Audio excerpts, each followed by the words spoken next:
Monggo, monggo. Assalamualaikum warahmatullahi wabarakatuh. Selamat malam semuanya, khususnya pecinta basket Indonesia. Hari ini kita akan berbincang-bincang santai aja, Cak ya. Betul, relax saja, ngobrol semua Relax. topik lah. Ya, kita bersama Coach Ristianto Ruslan. Beliau ini sekarang jadi asisten Bima Perkasa Jogja ya, Cak ya. Ya betul, Bima Perkasa Oke. Jogja. Dari tahun 2017 berarti ya. 2017 2017. ya betul. Sebelumnya di mana, Cak? Di Bali. Jadi terakhir kan saya di CLS. Terus kemudian setelah saya dari CLS saya selesai kontrak, terus saya ke Bali dari 2000 berapa ya? 2017, 16, 15 lah, 2014-an lah, 2014-an. 2014. Ya, ya, ya, benar. Saya terus di Bali berkecimpung di basket Merpati. akademi Basket Merpati Academy. itu. Merpati Bali. Ya, ada akademi basket Merpati itu. Ya, ya, ya. Oh ya, singkat aja saya. Kita bertemu itu sebenarnya dulu waktu di CLS. Betul. Kan sampean dijadikan wasit untuk opo itu? Wasit, All Star iya. apa itu kalau nggak salah itu kan? Oh, sebelumnya itu waktu itu Bima Sakti lawan CLS. Itu Oh pertama iya kali. iya.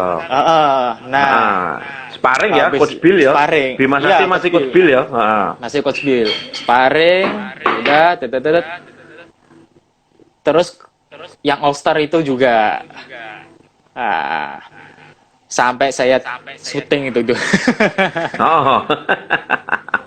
Itu kan sama Augie Fantinus juga tuh kalau nggak salah ya. Augie Fantinus Terus sama si apa? Mario Ujo. Lawalata, Mario Ujo. Lawaleta ada Ujo ya betul betul. Itu siapa itu? Oke Jack itu? Nggak apal lah orang-orangnya. Aduh. Happy Bowler itulah pokoknya ya. Iya, Happy Bowlers. Happy Bowler itu ya. Di passing, ya itu yang Oke Jack, pemerannya Oke Jack siapa lupa saya. Ibnu Jamil. Ibnu Jamil betul. Passing Ibnu Jamil, dribble sekali, syuting masuk. Caristi turun dari tribun langsung nyalami saya itu.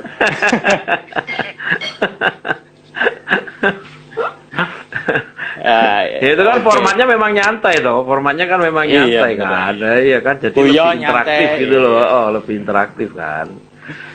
Ya. Di CLS sendiri dari sebelum di CLS di SM dulu ya saya. SM dulu. SM 2000. Oh. Wah, saya SM itu dari 2001 kalau 2001 kalau nggak salah. 2001 ke 2002 ngono. Sampai habis 2008. Sampai 2008, betul, 2008. Terus saya pulang ke Jogja 2010 ke CLS. Gitu ceritanya. 2010 ke CLS, saya gabung 2011. Tahun kemudian. Caristi keluar 2014, saya 2015. Wih, ternyata yang mau ngobrol-ngobrol sama kita banyak juga loh. Alhamdulillah lumayan nih, Ya, alhamdulillah ya. Gitu. Kita sharing-sharing aja. Boleh, ya, boleh. Semuanya nanti kalau misalkan mau ada yang tanya-tanya langsung aja tanya di sini bisa. Cak sehat, alhamdulillah sehat semuanya. Iya. Ini ada alhamdulillah. Coach Vero, ada ini siapa aja ya? Ada Coach Fikar, Dundum, Coach Dani Kusuma ini rekannya. Ada Om Rudi dari Kalimantan, ada ini Arya Wirabumi. Nah, banyak nih banyak. Oke. Keluarga sehat ya, Cak ya? Alhamdulillah sehat semuanya. Tapi ya sudah mulai bosan kan lockdown di rumah.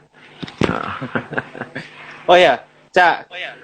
Mau tanya nih, untuk pada saat pandemi kayak gini tuh perubahan apa yang dirasakan, Cak? Terutama pekerjaan. Wah, banyak nang. Tapi saya rasa itu sama ya, semua teman-teman sama. Ini adalah pengalaman yang orang semua tuh nggak pernah punya pengalaman. Ini baru pengalaman pertama buat semua orang. Saya yakin itu, ya kan. Iya, iya, iya. Nah, ya kalau saya kan kerjaan saya ngelatih nang. Iya, sama, Cak. Sementara kan, ya toh, ngelatih sampean juga. Terus apa istilahnya? Ngelatih untuk bertanding dilihat orang. Nah sekarang Iya, iya. nggak boleh tanding, nggak boleh dilihat orang, orangnya juga nggak ada yang lihat. Mm-mm. Ya perubahannya banyak. Yang pertama itu adalah ketidakpastian loh, nah. Iya, betul. Ya toh, ketidakpastian. Heeh. Pasti digaji apa ora, ya toh.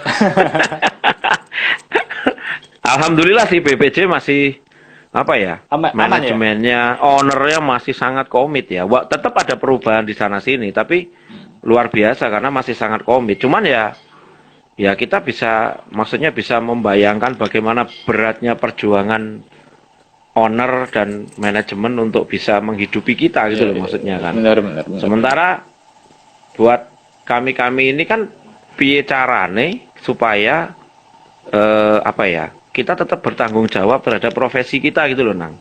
Jadi walaupun secara fisik atau secara teknis tuh kita nggak bisa ngelatih seperti biasa nih, yo kita harus tetap bertanggung jawab gitu maksudnya kan. Kita harus membuat eh, program-program atau apapun itu yang memang kita masih menunjukkan bahwa eksistensi kita itu ada gitu.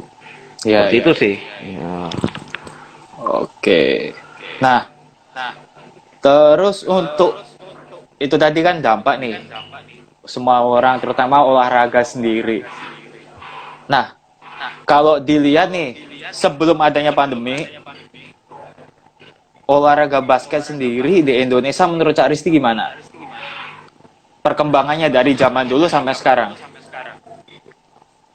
eh saya pengen lihatnya itu dari beberapa sisi ya, gitu. Hmm. Jadi ini pandangan saya pribadi ya. Jadi mohon maaf ini tidak mewakili pandangan siapapun lah. Ini pandangan saya sendiri gitu ya. Ya, ya, ya. Nah, yang pertama basket sebagai olahraga hiburan itu kemajuannya pesat sekali.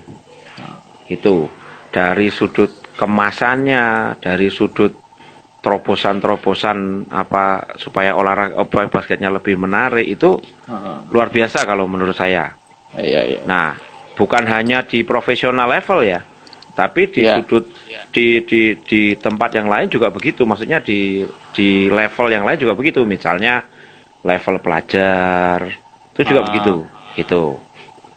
Nah, kalau basket ditilik dari pembinaan, maksudnya olahraga basket dilihat dari pembinaan. Maksud saya pembinaan itu begini, bukan hanya penguasaan skill basketnya, tapi membina generasi muda dengan basket gitu maksudnya, supaya menjadi lebih baik lagi. Ya. Nah, saya rasa ini yang perlu kita diskusikan bersama-sama gitu. Jadi jangan sampai basket itu hanya menjadi pintu masuk menuju ke arah apa ya? Menuju ke arah hedonisme gitu. Jadi anak-anak yang harusnya dia olahraga menjadi lebih nasionalis, menjadi lebih apa ya punya disiplin, punya apa, punya apa, tapi malah justru enggak gitu loh maksudnya. Karena kan namanya olahraga itu kan zaman sekarang ini kan orang mesti apa ya, olahraga itu kan nggak bisa lepas dari industri kan, dari industri olahraganya. Nah, Entertain. entertain. Nah, industrinya itu kan pasti punya apa ya, punya kayak nilai-nilai yang mereka tawarkan gitu loh. Nah, nilai-nilai ini kan belum tentu cocok dengan apa, dengan anak-anak di Indonesia gitu maksudnya kan. Benar-benar. Ya kayak di Amerika sono mungkin baik, di sini belum tentu kayak gitu loh. Tapi kan Ya, atas ya. nama basket jangan sampai atas nama basket terus kemudian rapopo kuwi itu bagus ya, nggak bisa kayak gitu gitu. Tetap aja. Makanya harusnya kita mendiskusikan lagi karena basket ini juga tool yang powerful juga gitu, alat yang canggih, yang ampuh untuk menggosok generasi muda supaya lebih bagus gitu loh maksudnya kan. Itu Ya, sih ya, kalau benar. menurut saya. Intinya yang lebih penting adalah pembinaan usia dini ya, Cak ya. Nah betul. Jadi kita mesti melebarkan kata pembinaan loh, Nang, maksud saya. Jadi pembinaan itu bukan hanya sekedar melatih dribble atau masukin bola gitu, bukan hanya itu gitu. Yang namanya pembinaan itu meliputi aspek apa mental juga gitu maksudnya kan, fisik dan mental gitu. Mental, fisik, Betul. karakter. Kalau fisik mental itu kan itu yang harus juga kalau di usia dini apalagi kan. Karena kan kalau ibaratnya para para pelatih-pelatih di usia dini itu sebenarnya tanggung jawabnya kalau menurut saya itu gede gitu Lebih gede ya dan Cak ya. sulit gitu. Oh, Iya gede dan benar-benar. sulit itu, ya kan? Karena dia tuh sebenarnya nggak hanya punya kewajiban ngelatih dribble, passing, shooting, nggak hanya itu gitu. Tapi dia harus mulai mengenalkan nilai-nilai sportivitas gitu loh maksudnya. Iya. Plus karakter-karakter tertentu yang lebih sesuai dengan budaya Indonesia. Misalnya harapannya kan orang masuk basket jadi dia dapat nilai tambah gitu. Semua orang tua kan pasti pengen gitu kan. Oh anaknya Iya benar. diikutkan basket daripada cuma main game misalnya. Kan itu pasti entry-nya pasti begitu. Nanti Hmm, dia masuk basket, harapannya anaknya lebih punya apa ya kualitas sosial yang lebih baik, kualitas fisik yang betul. lebih baik. Lah itu Sip. tantangannya gede loh buat teman-teman di yang bina di usia dini gitu loh, Nang. Iya, iya. Mungkin ini yang masih banyak dirasain untuk pelatih-pelatih, terutama untuk pembinaan usia dini ya. Yot, usia 16 tahun ke bawah. Nah, itu kebanyakan ya anak-anak zaman sekarang kan lihatnya, oh ini keren nih. Kita langsung tiru nih, gimana nih. Nah, pengennya langsung yang instan, padahal prosesnya itu panjang. Kita mendidik anak-anak itu kan bukan untuk jaga pendek tapi jaga panjang mereka juga, termasuk ya kayak tadi attitude kan itu masuk juga, mental karakteristik anak juga ya Cak ya. Iya betul. Eh apa ya? Nah, saya kemarin itu kebetulan mengikuti semacam kayak kursus apa online gitu yang Ah, diselenggarakan oleh Indosat. Kebetulan kan istri saya kerja di Indosat gitu kan. oh ya, Nah, di situ itu intinya itu diberi pengarahan tentang apa ya? Diberi pelajaran lah ya tentang cara belajar. Jadi masing-masing generasi itu ternyata punya karakter belajar masing-masing gitu. Itu menarik ya gitu maksudnya benar-benar. kan. Jadi kalau misalnya kita kemudian melihat anak sekarang dengan generasi saya atau generasi sampean mungkin itu beda memang gitu. Jadi kalau generasi saya dulu kan satu multimedia nggak ada, Hmm, ya kan. Jadi ya kita sekarang kan lihatnya itu kan kita dulu kan lihatnya ya sosok orang gitu, sosok pelatih atau apa kayak gitu kan. ya, Terus itu yang membentuk kita gitu. Terus kemudian kita juga di doktrin kita, cara belajar kita memang beda gitu. Nah kalau generasi yang sekarang yang mungkin adik-adik di usia 16, 15 itu istilahnya generasi apa ya? Generasi Z kalau nggak salah ya. Memang mereka itu cara belajarnya itu spesifik. berbeda. Jadi mereka berbeda sekali. Jadi mereka itu memang belajar dengan cara melihat gitu. Dan yang kedua, pola pikir karakternya juga beda. Jadi pola pikirnya mereka adalah mereka memang melihat eh apa ya kayak apa pentingnya buat mereka gitu. Misalnya Hmm, kita ngajari dribble, lah dribble ini pentingnya buat apa sama mereka gitu, ya kayak benar. gitu. Nah mereka kan kepengen jadi apa yang nembak 3 point pengen jadi Stephen Curry mungkin, ya kan? Atau yang dribblenya bagus pengen jadi siapa, yang badannya kuat pengennya jadi LeBron James, mungkin kayak gitu gitu. Ya memang mereka cara belajarnya kayak gitu gitu. Jadi ya ini tantangan terbesar sementara buat kita pelatih-pelatih ini untuk menyesuaikan gaya melatih kita loh, supaya lebih mendapatkan perhatian sama mereka gitu. Kalau saya rasa sih itu Nang yang paling penting ini perlu dipelajari lagi. Terlepas dari masalah dribble dan sebagainya ya. Tapi Ya, pelatih ya. juga harus mengembangkan kemampuannya untuk bagaimana nih cara mendapatkan perhatian gitu dan punya metode yang paling pas untuk ngajari anak-anak di usia itu gitu. Nah, Ya, karena begitu tuh, itu menarik tuh.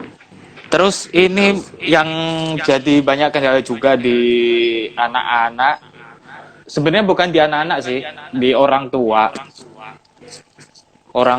sama sekolah, karena kan ya mohon maaf pandangan orang tua zaman dulu kan kebanyakan pasti milihnya pendidikan itu penting. Ya benar, saya pendidikan penting. Tapi yang dipilih adalah pendidikan untuk akademiknya aja. Yang non akademik kebanyakan pasti agak disisihkan. Itu gimana, Cak? Kalau saya nggak melihatnya kayak gitu, Denang. Nah Saya nggak itu. melihatnya kayak gitu. Jadi gini, saya melihatnya begini. Kenapa kemudian orang tua itu memilih pendidikan yang maksudnya yang akademis dulu kalau dalam bahasa kita ya? Ya, heeh. Karena mereka lebih mudah untuk menilai perkembangan anaknya di bidang akademis. Coba kalau misalnya ada nggak anak orang tua yang mau masukin anaknya masuk ke sekolah yang nggak ada rapotnya? Pasti nggak mau. Habuk Ya, belajarnya sama sekalipun. Kenapa dia masuk ke sekolah itu? Karena itu kelihatan jenjangnya. Anaknya kelas 1 SD. Oh, belajarnya sampai di sini. Kelas 2 sampai segini. Terus begitu. Begitu. Terus yang kedua, ya semua orang tua kan kepengen anaknya itu bisa mandiri kan nanti. ya benar benar Ya, benar. ya toh. Eh, saya punya anak.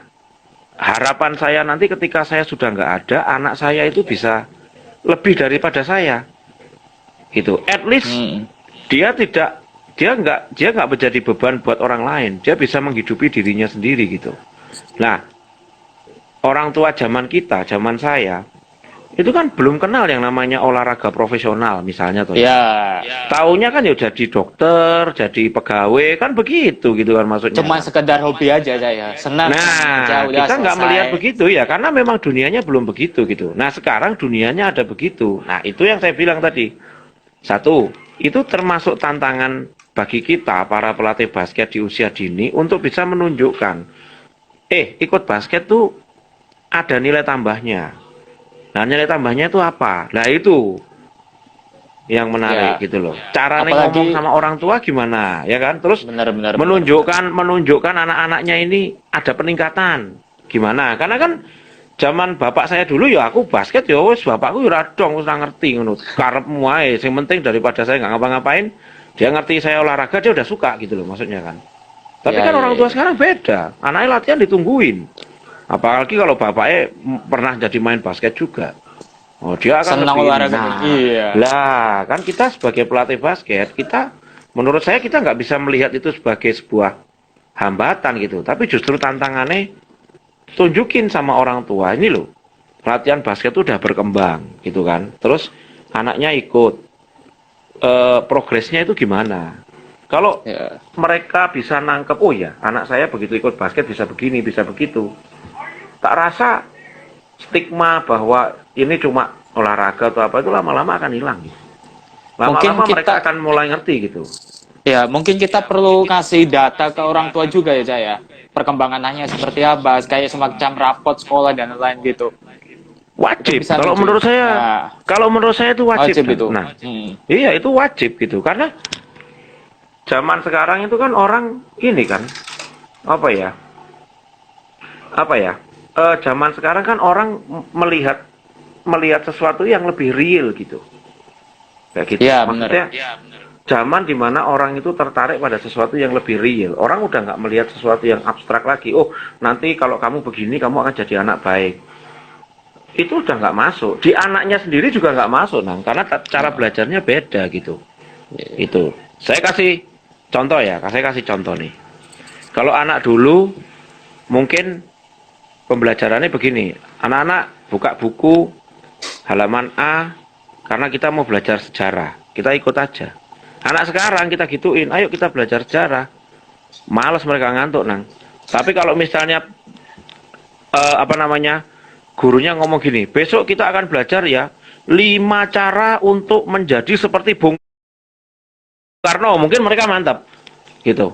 Terus suruh nonton YouTube duluan. Nah, mereka mantap. Jadi sama kita Ah, mungkin kayak gitu pelatih basket. Kalau misalnya besok kita dribble, alah, dribble meneh gitu.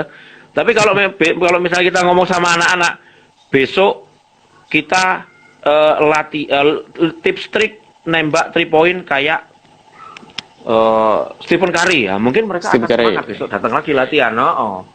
Itu termasuk. Nah, nanti kemudian dari situ kita juga harus ngembangin kan Hmm. bagaimana apa eh, cara kita untuk mengevaluasi sampai seberapa jauh anaknya menguasai bidang itu, dan penilaian itulah yang nanti disampaikan kepada orang tua dan kepada anaknya. Ya, Ini loh, kamu kemarin nggak bisa gini, sekarang udah bisa gini. ya, Ya mau benar. nggak mau sekarang seperti itu gitu. Kalau menurut eranya memang begitu gitu. Kalau menurut saya ya, Iya, kalau ya, menurut saya. setuju, setuju, ya, Nah, setuju. hmm, eh Bukan masalah drill apa yang sampaikan anak-anak, tapi cara kita menyampaikan, cara ngomongnya kita ke anak-anak sama betul, orang tua itu yang harus dikemas ya, Cak ya. betul, betul, betul. Nah, Dan ya mungkin ini kalau nyerempet-nyerempet pandemi ya, Nang, nyerempet-nyerempet COVID ya, gitu. Sekarang ini kan justru kalau menurut saya, oke, apa ya, apa sih yang baik dari pandemi ya nggak ada ya. Tapi sebenarnya ini adalah waktu yang tepat buat kita untuk mulai mempelajari hal-hal yang mungkin bisa mendukung pelaksanaan latihan kita gitu, maksudnya sebagai pelatih basket. Contoh ya penggunaan alat alat-alat teknologi, ini teknologi apa namanya, video dan sebagainya untuk Video, mendukung latihan kita ya kan. Terus kemudian mungkin belajar untuk apa, lebih meringkas lagi materi-materi yang mau kita kasih, jadi lebih spesifik, lebih enak diterima, lebih praktis, dan waktunya menjadi lebih efisien lagi. Terus ya, mungkin belajar lagi untuk yang seperti yang tadi pembahasan kita tadi itu, kita ngelatih, sebenarnya kita sudah punya ini enggak sih, kita sudah, ilmu kita untuk ngelatih itu sudah kita sampai ke ilmu untuk menilai enggak sih. Jadi materi kita itu gimana cara mengevaluasinya, itu kan nggak ada, sepanjang yang saya tahu di belahan dunia manapun itu nggak ada ininya, nggak ada patokannya gitu loh. Masing-masing pelatih mereka punya patokan sendiri untuk ya, ya, mengevaluasi materi yang dia kasih, dan itu sah-sah aja gitu loh, maksudnya nggak perlu, itu bukan sesuatu yang tabu. Mungkin waktunya kita untuk belajar seperti itu. Karena mungkin nanti punya materi, penilaiannya bagaimana, saya juga begitu, nggak apa-apa, ya. semakin banyak begitu kan semakin bagus gitu, kira-kira begitu. Nah, pada saat pandemi kayak gini nih, ini pasti banyak yang tanya ini sih, Cak. Hah. Latihan apa yang cocok untuk anak-anak selama pandemi? Sementara kan basket juga mainnya harus berkumpul banyak nih, banyak orang. Ya, kalau kita main kayak seperti biasa kan basket biasanya 5 lawan 5. Nah, kalau keadaan kayak gini dengan physical distancing, mungkin menurut Cak Rizdi nih, latihan apa yang cocok buat anak-anak nih, Cak?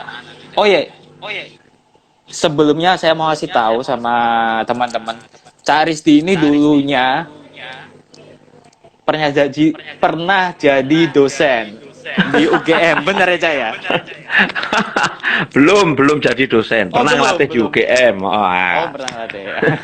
Dosen basket berarti, Oh, bukan. Ya, ya, dosen ya. basket ya, dosen Dosen basket basket. berarti. Oh ya, yang pertanyaan tadi ya, gimana, Cak? Mm-mm. Pada saat pandemi latihan apa yang cocok enaknya nih? Sebenarnya sih nggak ada latihan yang pas banget untuk diterapkan pada waktu pandemi. Ya alasannya kenapa ya sampean sudah ngomong tadi. Satu, kita olahraga tim, ya kan. Jadi biar bagaimanapun, ya seharusnya latihan-latihan kita itu basisnya adalah latihan-latihan tim gitu.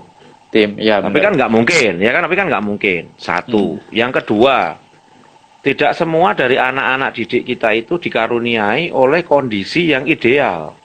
Punya ring, halaman yang luas, punya bola aja, nggak semua punya Punya bola. bola ya, benar-benar. Betul, ya kan? Nah, sebenarnya kalau menurut saya, ini menurut saya lagi ya, latihan yang paling cocok itu sebenarnya adalah yang pertama, kita berusaha untuk keep in touch dulu sama para anak-anak kita itu. Itu nomor satu.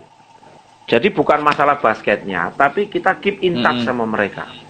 Kita keep in touch dengan device, dengan multimedia itu kita berusaha keep in touch. Dengan keep in touch, kita akan membuat mereka itu tetap punya tujuan, mereka tetap punya semangat, kayak gitu. Karena kadang-kadang kan banyak dari mereka itu yang memang hidupnya itu anak-anak itu senang lingkungan basketnya itu, pelatihnya, temennya. Nah, Berkumpul keep in sama touch dulu, anak-anak. berkumpul sama anak-anak. Nah, sekarang kita coba untuk menghidupkan suasana itu tapi dengan multimedia. Yaitu harus dimulai dari pelatihnya gitu. Jadi jangan sampai ya udah, jangan sampai pelatihnya nggak pernah intas sama mereka. Jangan, kita harus tetap intas sama mereka. Seminggu sekali, seminggu 2 kali. Nah, itu yang pertama. Yang kedua adalah kita tetap bikin mereka itu sehat gitu. Jadi keep sport gitu, keep olahraga sama mereka. Banyak dari mereka yang nggak semua dari mereka itu punya semacam kayak semangat untuk bisa menjalankan olahraga, tapi mereka butuh disemangati supaya mereka itu jalan. Nah ini mereka butuh sosok, butuh pelatih, figur untuk ayo gini, ayo gitu. Karena kalau nggak gitu mereka tidur-tiduran aja, kayak gitu. Banyak anak-anak yang begitu kan. Mungkin jadi bisa sehat gitu loh maksudnya.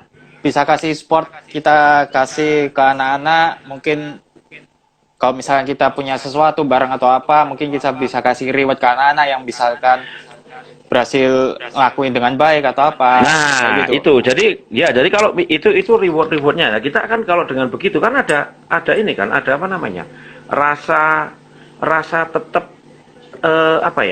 tetap terjalin gitu, rasa kebersamaan itu tetap terjalin gitu kan. Kalau metode latihannya apa? Ya saya rasa sih yang simpel-simpel aja. Latihan berat juga nggak boleh kok. Kalau nanti mereka latihan berat, kecapean, imunitasnya terganggu nanti. Iya kan? Betul. Nah, jadi ya cukup kita bikin games ringan, kita kasih mereka itu kita pancing untuk pemanasan dulu, tapi nanti terakhirnya misalnya kita kasih semacam kayak challenge untuk dribble challenge misalnya. Diaduin, bikin video sederhana dribble challenge. Setelah itu coach yang menentukan ini loh, yang menang ternyata ini, kasihlah kaos kaki apa dikirim lewat gosen atau apa kan. Sama aja gitu maksud saya. Jadi ya intinya sebenarnya kalau menurut saya itu bukan masalah latihannya gitu maksudnya kan. Karena sekarang kita nggak bisa terlalu nge-push mereka juga. Sampean push mereka capek, itu mengganggu imunitas mereka juga gitu kan. Tapi kalau nggak latihan, mereka juga akan bisa terganggu. Jadi ya di antara dua itu aja gitu maksud saya kan. Jadi lebih kepada kayak ada solidarity yang terbangun dan komunikasi yang terbangun gitu. Itu yang lebih penting gitu. Kayak gitu sih. Ya, intinya kita harus tadi keep sama anak-anak dulu dan ya jaga hubungan baik, itulah yang pasti ya Caya. Iya betul, kayak gitu. Kalau masalah sekali lagi ya, kalau sekarang orang kan banyak bertanya, latihannya apa? Loh sekarang kondisinya aja itu beda-beda gitu. Kita mau suruh mereka latihan dribble, ya kalau nggak punya bola gimana? Masa suruh keluar dulu beli? Ya betul.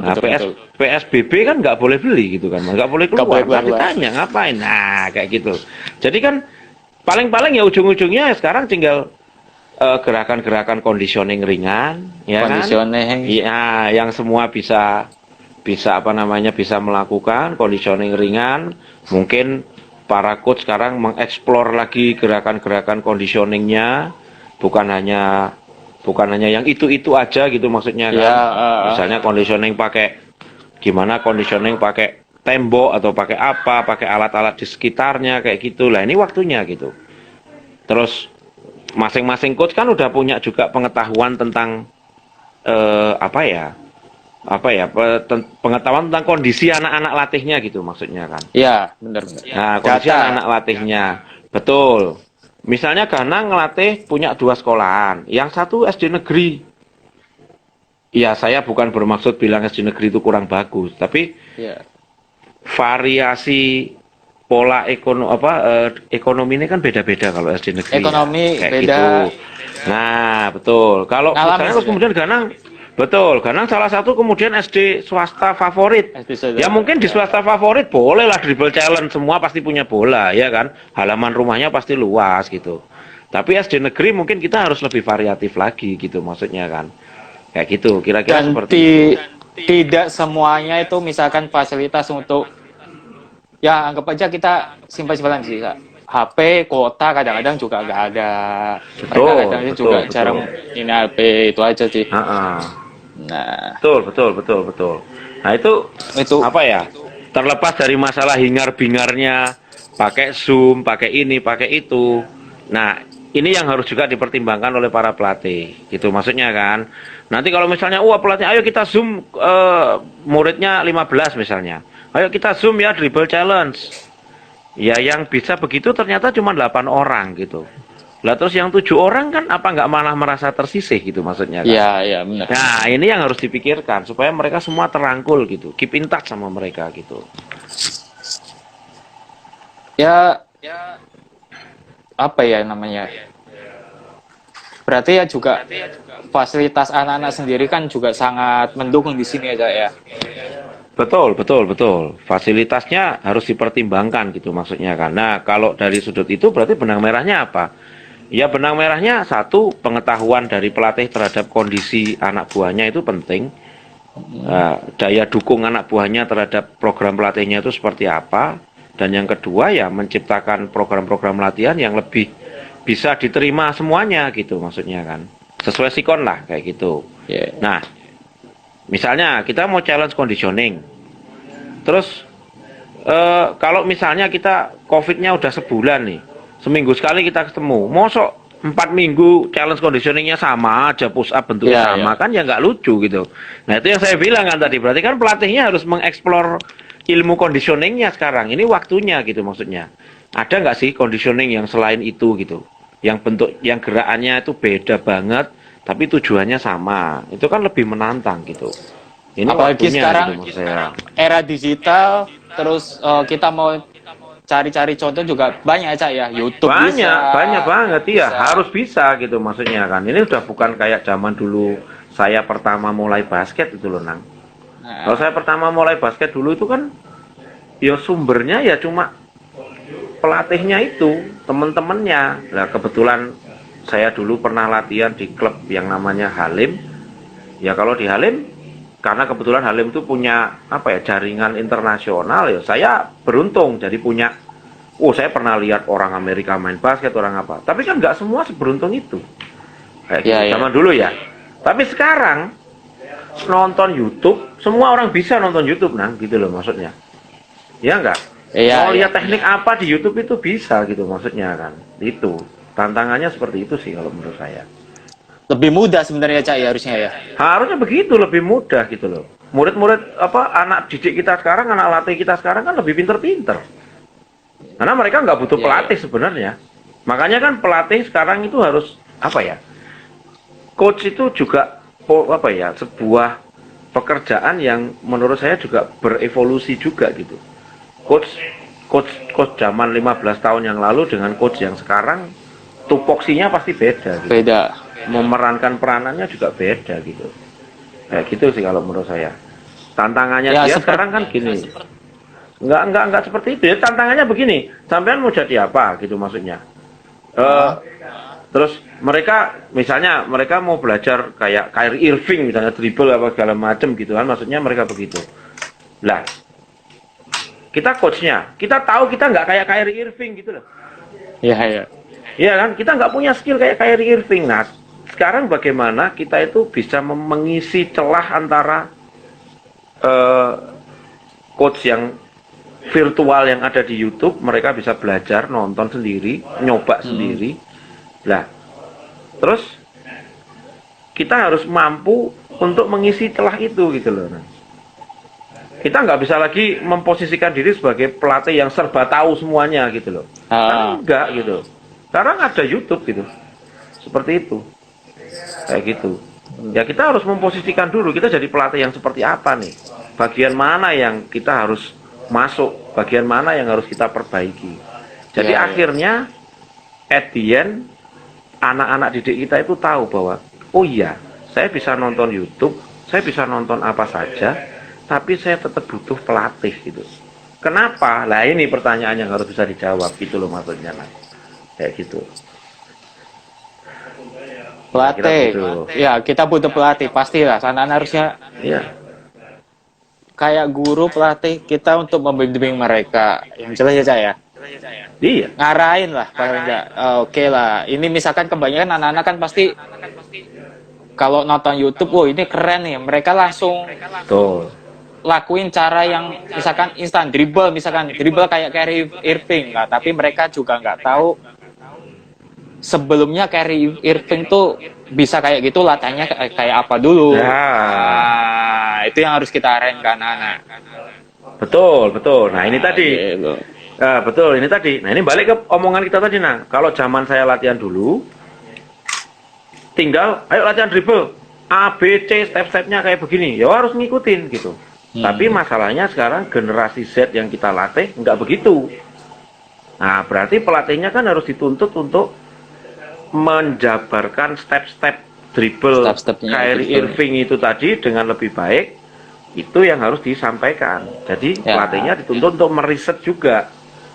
Kalau dribble itu stepnya apa saja, nah dilatih satu demi satu, step-stepnya seperti itu, dan dibungkus sedemikian rupa sehingga anak-anaknya tertarik dan mau ngelakuin gitu, kayak gitu.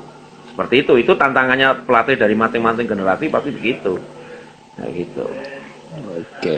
Nah, intinya untuk pelatih zaman sekarang berarti bukan hanya kita ngasih drill materi di lapangan, tapi kita juga harus bisa menjabarkan semuanya. Kenapa sih Kyrie Irving, Steph Curry, dia bisa kayak gitu, latihan apa yang dulu dilakuin dari awal sampai dia seperti itu apa. Dan yang jelas, anak-anak juga butuh pengertiannya, Cak, ya. Misalkan kalau ya Betul. repetisi itu penting. Kebanyakan mereka udah bisa kayak gini, mereka langsung tinggalin langsung ke step selanjutnya. Padahal sebelumnya itu ya kita ngomong sekelas profesional aja, fundamental dribble dan lain-lain itu masih diajarkan, apalagi untuk anak-anak masih usia dini di bawah 18-16 tahun, mereka harusnya lebih sering melakukan daripada yang anak-anak yang udah profesional gitu. Itu yang kebanyakan miss di anak-anak. Dan gimana caranya kita untuk ngomong ke anak-anak, menjelaskan enak biar mereka juga bisa terima gitu. Betul. Ya itu tadi mungkin jalan tengahnya adalah yo harus punya apa ya, kayak punya step-step untuk ngajarin, punya metodologi untuk ngajarin yang benar gitu. Jadi kayak step satunya ini, kamu bisa naik ke step 2 kalau sudah bisa melampaui apa ya, semacam kayak ujiannya tuh ini. Kalau ujian ini kamu dapat nilai 8 atau 9 atau 10, berarti kamu boleh step 2. Nah, sekarang anak-anak sekarang dia tertarik dengan model-model kayak gitu. Nah, kalau kita dulu kan kita pelatih kita nggak perlu ngomong kayak gitu pun kita akan jalanin gitu. Lebih otoriter dulu ya. Lebih otoriter. Kalau sekarang nggak bisa gitu maksudnya. Nggak bisa, anak-anak zaman sekarang nggak bisa di otoriter. Iya, nggak bisa. Karena ya itu tadi, mereka juga harus anak-anak sekarang itu sebenarnya lebih sistematis di kepalanya tuh, lebih sistematis. Mereka ada urutan-urutannya. Mereka nggak bisa terlalu diajak untuk berpikir secara abstrak, itu nggak bisa. Mereka sistematis sekali. Nah, kita harus juga mencoba untuk memahami pola pikir mereka yang sistematis tadi itu. Dribble dua tangan, misalnya kanan kiri dribble apa, crossover misalnya. Crossover itu tahap-tahapnya apa dulu. Nah, tahap 1 begini, ada tes. Kalau tesnya lewat berarti tahap kedua. Tahap kedua baru ke tahap 3, tahap 4, 5. Dan kalau mereka bisa kita berikan pengertian kayak gitu, dan mereka emang begitu, ya kamu mau pindah situ, boleh-boleh aja sih, coba kamu lakuin ini. Ternyata nggak bisa, makanya kan harus latihan yang ini dulu. Lah mereka akan masuk kalau kayak gitu. Seperti itu. Tapi kalau kita nggak pernah ngomong, dribble gini, ya mereka juga nggak ngerti kenapa saya harus begini gitu. Ya. Seperti itu kan. Nah, gitu. Jadi anak sekarang apa namanya? Memang ya pola belajarnya begitu kalau menurut saya gitu. Ya, ini kalau pengalaman saya ngelatih juga, kalau misalkan saya di CLS juga kemarin kan kita ada grup-grup. Kalau di akademi itu kita ada semacam pengelompokan. Misalkan dari yang pemula, mungkin yang middle, ada yang udah intermediate. Nah, itu kan juga kita coba kasih pengarahan ke anak-anak juga. Oh, kadang anak-anak, loh saya udah lama banget nih di sini, di grup ini kok nggak naik-naik, gimana ya coach ya. Nah, kita harus tahu caranya ngarahin, ngomong ke anak-anak. Oh, oke, lakuin kayak seperti tadi Caris dibilang. Oke, misalkan crossover, coba ini. Nah, kalau kamu mau ke sana, crossovermu harus udah bisa kayak ini baru bisa pindah stepnya, udah pindah lagi nanti gitu. Ya, Betul itu ya. Saya rasa sekarang sebagai pelatih, semua pelatih di level usia dini pembinaan memang harus dituntut untuk mengkodifikasi apa ya, materi latihannya dengan lebih bagus gitu. Ya, ya. Harus jelas apa namanya, kurikulum latihannya harus jelas. Latihannya bentuknya apa, evaluasinya bagaimana, terus kemudian levelingnya seperti apa gitu.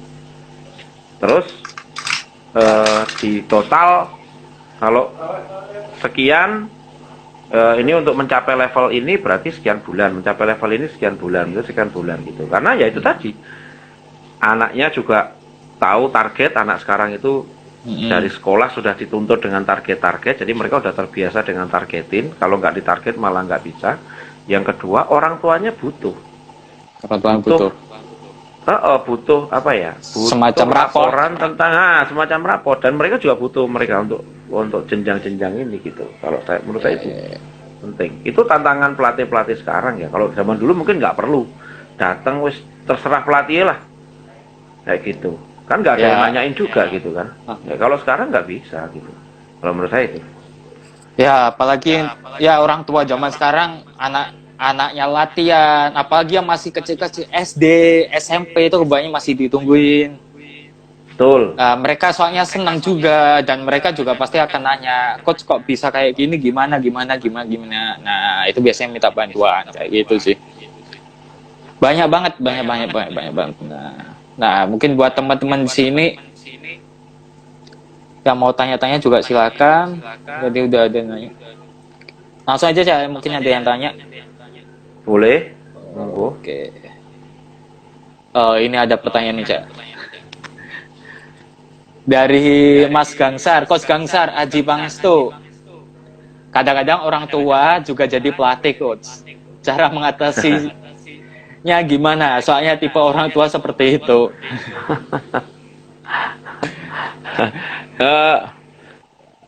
Karena mungkin gini, Cak, bentar. Orang tua kadang juga lihat anaknya ini loh di sini udah lumayan, kok nggak naik-naik. Terus ada lagi, misalkan di game itu kebanyakan juga ikut campur. Kalau misalkan coach tadi kok nggak mainin si A, kok nggak mainin si B, kok mainnya kayak gitu. Nah, itu jadi pertanyaan kebanyakan pelatih ini, gimana? Oke, sekarang saya akan menjawabnya ya. Nah, saya akan menjawabnya dulu. Ini menarik. Jadi saya yakin semua teman-teman pelatih di sini juga sudah ada yang jadi bapak. Ya, betul. Ya kan? Kalau Ganang belum, saya tahu. Jadi pasti mumet dengan pertanyaan ini gitu.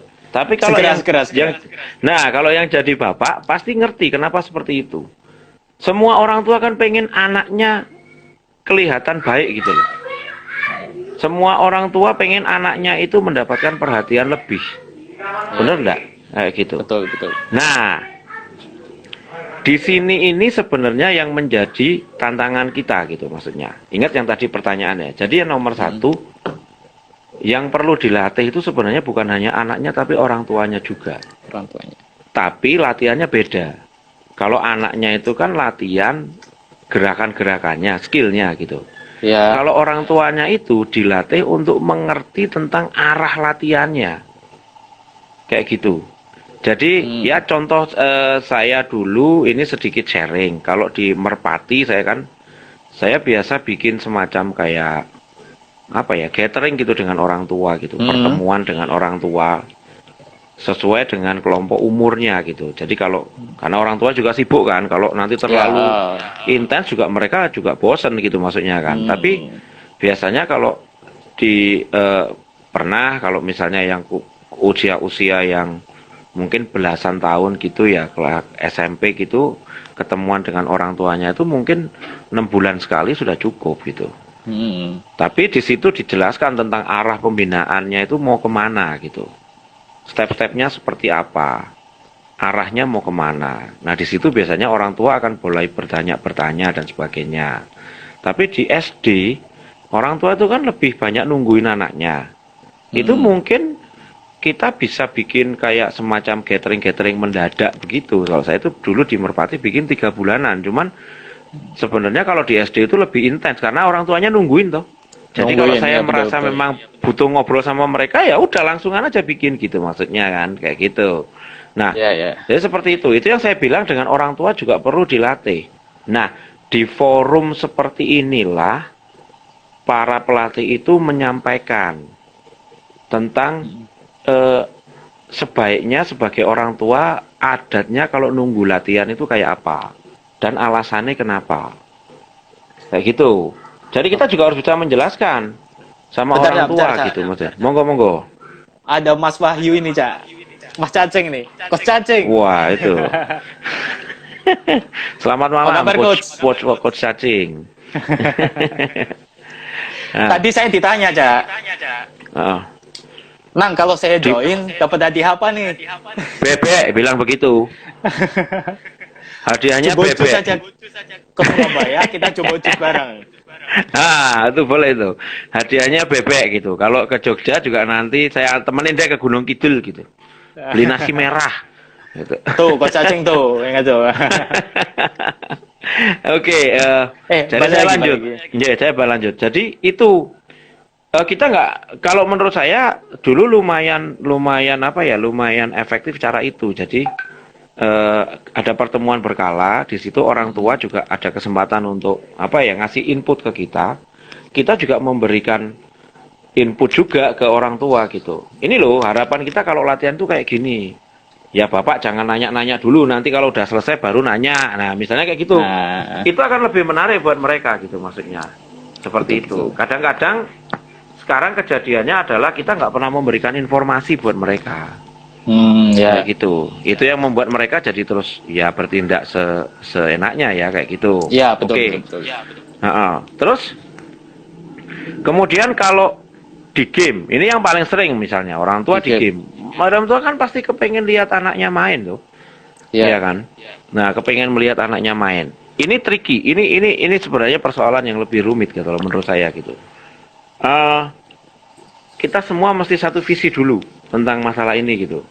Kalau misalnya memang gamenya itu berharap kita menang, ya dari awal kita sudah bilang ke orang tua ketika tim itu dibentuk. Ini yang dulu saya coba terapkan di Merpati ya Nang ya. Dan Ya. sekarang saya juga coba itu di SD-nya anak saya. Kayak gitu. Jadi Oke. ada game yang memang oh ini kita mau nyoba menang nih. Jadi yang kita pilih memang anak-anak yang secara kemampuan itu baik. Baik. Kayak gitu. Nah, toh. Ah, Tapi ada game yang memang ini memang kita nggak pengen menang, kita cuma pengen ngasih pengalaman bertanding buat semuanya. Jadi minute playnya rata, rata. gitu. Betul, betul. Rata. Jadi dengan begitu, tapi ini kita komunikasikan ke orang tuanya, gitu loh maksudnya kan. Ya, sementara ini ya dari zaman dulu sampai sekarang emang sulit menyenangkan semua orang sih. Nobody's Ya. perfect gitu. Dengan kayak gitu aja pasti akan ada yang ya di depan dia kelihatan oke-oke, nanti di belakang ngomong nggak enak, itu wes biasa gitu maksudnya kan. Tapi at least kan kita sudah ngomong gitu, ya kan? At least kan kita Ya. sudah dari awal kita sudah ngomong gitu. Kalau kalau dari saya sih, kalau saya boleh sharing, itu caranya gitu untuk menghadapi orang tua yang seperti itu. Mereka Ya, cuma pengen anaknya dapat yang terbaik lah, itu aja kasarannya gitu.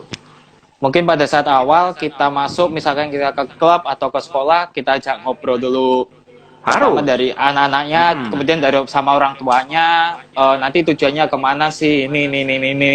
Betul. Nah, apalagi kalau misal kita punya program nih, Cak ya, kita punya program itu tentunya kalau misalkan masih awal-awal, itu adalah fase dimana capek-capeknya, benar ya, Cak ya?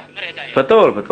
Karena conditioning fisik itu masih lebih dikejar daripada nanti pas udah mau deket game.